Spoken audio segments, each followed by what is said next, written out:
You just make sure that you see like the red number starting to count, and then just. What's up, YouTubers? What's up, Good to have guys? ya. Yep, love having you here.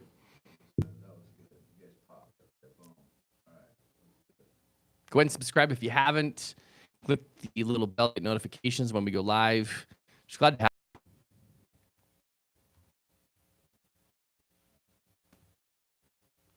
But learning about betrayal trauma has helped me do my recovery as a former or recovering addict. Okay, that's what we're talking about today. Coby could barely get that out. You got it out. That was a yes. mouthful. Yes. I was like, oh no. This is supposed to be a Basically, question. we're talking about how learning about betrayal trauma has benefited you as the addict. All right. Review. Appreciation. I have been dealing, or actually not dealing, with my husband's porn addiction for the last 20 years. About a month ago, I was triggered dealing with a teenage son who was lying to me.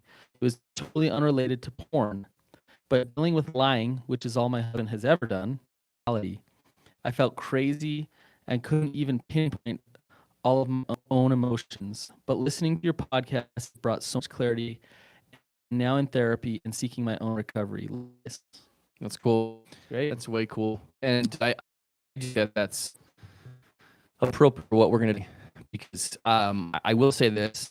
I can cite countless times Ashlynn said one of the biggest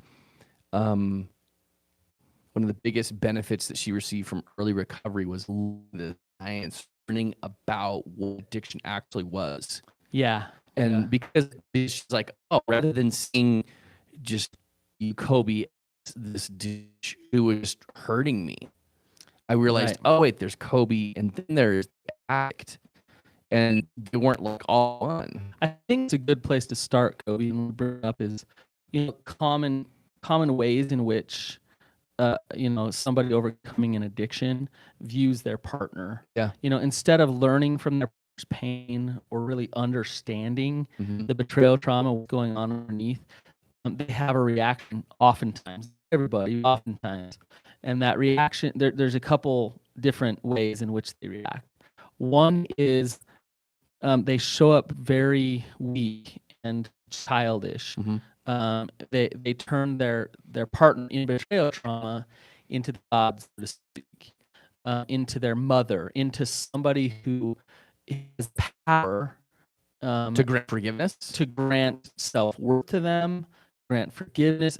They have the power to say yes, okay, or you're not okay. Yeah. And so it creates this dynamic. What happens is the shame gets kind of transferred. And what I mean by that is an addict is in a lot of shame. They're in shame about all the secrets they have and everything that's been going on. And everyone comes out, they are a douche, in your words. Yeah. Or is the spouse, and their spouse says, no, you're okay, or oh my gosh, you're not okay. And what that does is it prevents the person struggling with addiction from actually connecting on an emotional level to their partner. Yeah. Because all of a sudden the partner becomes like this gatekeeper to so many things, right? Yes. To whether or not they're okay, to whether or not we as a couple are okay, to whether or not they're loved, to whether or not they're wanted, to whether or not they can be forgiven or they are forgiven.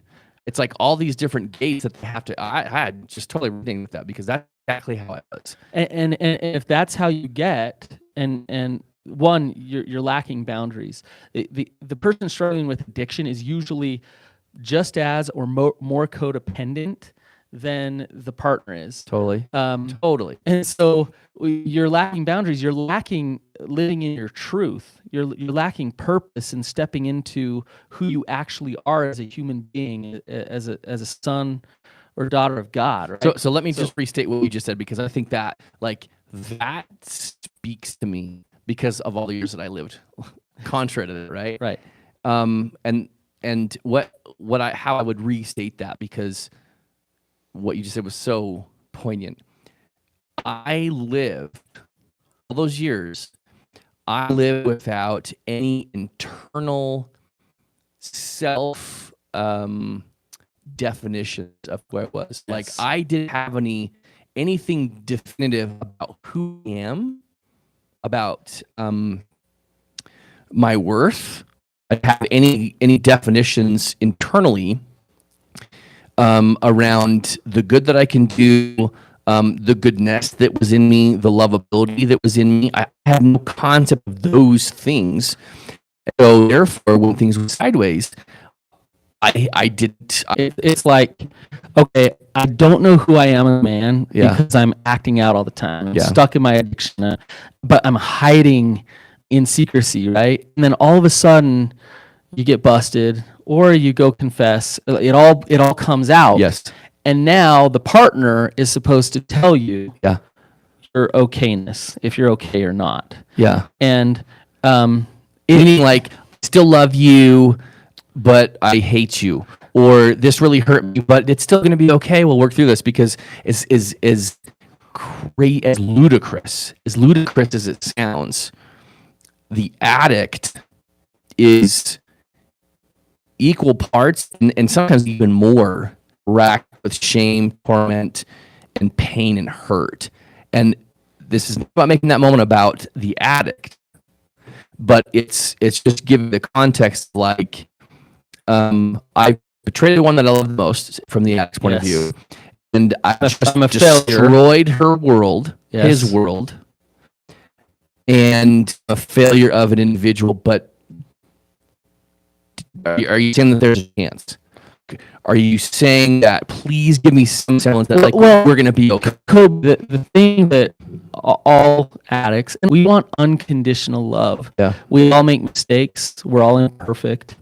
And we want to know that somebody just loves us even in our mistakes. And if you've been steeped in the addiction for so long, you start really believing that's possible. Yeah. And then when the partner responds in pain, in fear, in sadness, in her own shame, that it's just more proof that you're unlovable. Yep. And so you continue to strive to get love, and you think getting it somehow making them happy enough to then validate you again.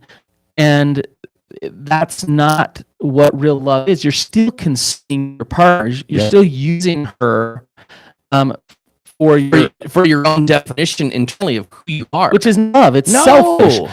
So if you're in that selfish, yes, but I would argue that out of a very real place of ignorance, because most of the time, like, I had no idea, but it was selfish. Yes, using ignorance as an excuse. It's true though, Coby. What you're saying is, you don't realize you're doing it. Yes, you just automatically go to this place of, okay, I messed up. I got to make it right, and how I make it right is I make them happy, and when they're happy, then I'm happy, and I'm good enough, and the world's right. Yeah. So let's kind of turn the corner here a little bit, okay? So once you realize that's not love, once you realize that you don't get your self-worth from your partner, that you are a being unto yourself, and you get to that interdependent place, then you can start actually caring about them and start learning about them and their process and what they're going through. And this is why this is so critical in terms of the process of recovery, is because when addicts starts to turn that corner, what it's showing is that they know who they are, and that they can tolerate their partner's pain, and that they can connect to them in a very healthy way. Yes. And that's where love starts to get felt. Connection starts to happen. Yeah. So you're not taking it personally, how they're responding and they're reacting. You're not shame screening all over the place. And you can stop, and they can be who they are, and you can validate them. Yeah. The thing that comes to mind is once I was able to get out of the fog of shame because of what I had done. Yes. Then I could see clearly enough to hear the truth that was behind this, the kind of this definition, this bare bones definition for me of what betrayal trauma was. Yes. Right? The same symptoms as post-traumatic stress disorder, right? Anger, sadness, depression, loss of appetite, mood swings, losing weight, gaining weight. There's a range of things, and in the blink of an eye, that partner can be transported back to the moment where they discovered. Well, it's like our review where her son lied to her, so it brought back all this stuff about her husband. Yes, and it's just like, wait, they just time travel to the past, and all of a sudden they're reliving this in the future, which would be the same thing as a veteran of the military coming home from combat, and on New Year's Eve hearing fireworks, and all of a sudden he might be in Times Square celebrating with buddies, but when he hears the fireworks, he's back in combat. Exactly. He's not present. Moreover, his body is physiologically responding in such a way that he's like shutting down and is not there. Listen, I just want to stop for a second, Coby, and just notice with the audience what's happening. So Coby, a recovering addict, is actually... what he's saying is there is good reason why you feel what you feel when you've experienced betrayal, right? 100%. And you're not crazy. And these symptoms like PTSD and living in that fear, it's normal and it happens. And you know, when it's your spouse, Coby, when it's Ashlynn, she's saying, why'd you do this or why'd you do that? And she's triggered into her betrayal. It's a lot harder to take that step back and say, it's okay that you're reacting this way. There's good reason why you're in a lot of fear. Sure. Right? Sure. And that's a really tricky part that we'll touch on. But that's a real tricky part, right? Where we can say a war veteran is dealing with the repercussions that took place in this far off land, another continent that really the partner was not in any way responsible for. So now but now the situation is when Ashlynn's triggered, the thing that is equal parts challenging is being, for Ashlynn when she's in trauma, right? Yes. Is to be prepared ahead of time, but also present enough in the moment to realize this is how trauma is manifesting for my partner. You won't be present if you're in your emotional mind. Yeah. So when you're managing 100%. Your shame, you're present. You're absolutely right, Coby. You're prepared, and you can stay present with her even when she's in her emotional mind. Yeah, and chances are, I mean, I don't whether this is chances are that if there's been any existing relationship with betrayal and addiction, that there's already this neural pathway, this partner fight or dance, flight, where when one person is triggered, when the betrayed is triggered, then the partner just shrinks into shame, or they gaslight, they freak out, they go into turntables, any number of ways when they're in shame. Yes. And no matter what it is, we're not judging that right or wrong, that just is, they're not present and they're not able to leverage tools right. and help that partner move through their process of recognizing what's going on. Yes. And the one of the best analogies that I can come up with on this is to in that moment that really helped me is Ashlynn had L5S1 fused. This is her back. Because I was like totally ignorant to all this, but 3 years ago she had her back fused, right? And so she was in the hospital, and I stayed overnight, 2 nights in the hospital with her in the really incredibly comfortable recliners that they have in each room. I bet, man, you slept good. I was like, I wanted to just take that home because it was so amazing. Again, it's like our episode last week. I don't feel sorry for you. She just had surgery on her back. Totally, right? And she's like, go home. Like, I'm okay, go home. And I'm like, I'm not going anywhere because this is just like, this is almost, it's not, it was a token. Like it was a way for me to say, I'm not going anywhere because I know that you're hurt. Right. And in some ways it was like me making up for all of the years that I wasn't there by her side when she was triggered in trauma. And I would just walk away or I would back up, or I would shrink and just shut down because I was so deep into shame. So if your partner is in trauma, think of your partner as though they are in the hospital. They can't care for themselves. You can't care for them. Yes. But the only thing you can do is be by their side and say, I'm here for you.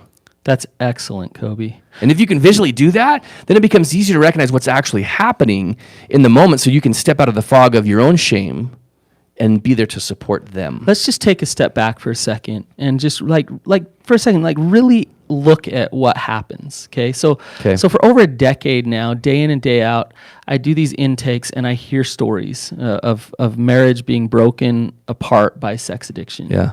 And what happens is this innocent couple, they get married, they're going to have a white picket fence and kids and everything's going to be happy, right? Yeah. But there's this dark secret. There's this addiction underneath. And this guy is just struggling inside, just hurting in shame and knowing he's failing his spouse and his children and hiding from it. And the shame is building and building and building, right? Well, all of a sudden, he's had enough and it comes out, or he gets busted and it all comes out. So he's now wallowing in his shame and not knowing who he is. Okay, but on the other side of things, here she is. She has what's called multidimensional trauma. So it's not like a normal traumatic event like a car accident. When she finds out about this addiction, there's trauma on many levels. There's trauma in terms of her security and her well-being, because who knows what the future is going to hold now.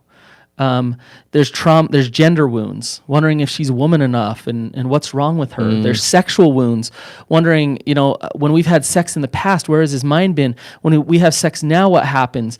The difference between betrayal trauma and just a traumatic event is she's still in it. Yeah. And she's there and she's trying to piece it together and make sense of it and move forward, but she's still in it. And while she's in it, she's trying to heal so that she can be a wife and a mother. In the meantime, he's like, oh my gosh, I really need to start my recovery here. And he's having a really hard time dealing with all of the emotion and all of the energy coming from her. Yeah. And when you get both these things going on at the same time, it's really difficult. The relationship gets very difficult. And this is why it's so helpful for both partners to understand and to try to have some compassion for the other side, to come to it and say, okay, what are you really going through? What is this like for you? And I love that story of you in the hospital with Ashlynn, because like I was talking to a woman today and she said, I'm finally starting to see some compassion for my husband. And that's a hard thing to do. Oh my gosh. So incredibly difficult. But it's helpful for her to have compassion for him. And it's very, very important and helpful for him to have compassion for her and understanding, to stop and say, I get it. We're in pain. We're in different pain. We're in different fear. But I'm going to have enough strength to just stop and allow you to have some feelings here. Yeah. Right? Yeah. So. It's this is really such a complicated road to navigate. And the truth is, because it is complicated and because it is so emotionally charged, in order to effectively move through this, in order to effectively heal. Now, remember, I use the word through to describe what has to happen in order to get to the second word, which I use, which is heal. Yes. You have to go through this in order to heal. And that demands that both of you, no matter if you're the betrayed or you are the betrayer, it demands that you do it time and time and time again to practice this. That sucks. That's a harsh reality, but it demands that you demands failure. It demands failure. Yeah. It demands getting better. It demands improving. So okay. Time and time again, consistency. I was running a group last week, and there's like 15 couples in there or something. Yeah. And I said something to this effect. I said, it was toward the end of the group. I said, look, this isn't a relationship issue. And you could imagine the response that I got. Like, what are you talking about? They're all in pain in their relationship because they're going through this stuff, right?